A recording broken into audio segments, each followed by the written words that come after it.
Ayam berkokok pada jam 4 subuh.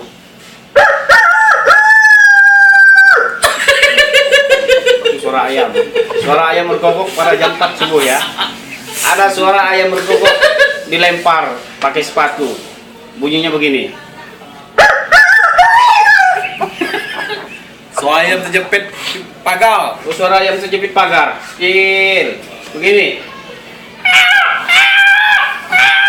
Tolong. Itu artinya.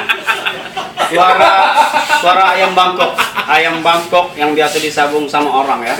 Suaranya tuh besar. Ada juga suara ayam yang baru belajar berkokok. Itu sering saya dengar tuh. Jadi saya rekam, saya masukkan dalam memori saya ini. Begini suaranya. Suaranya kecil, middle high. Nah, itu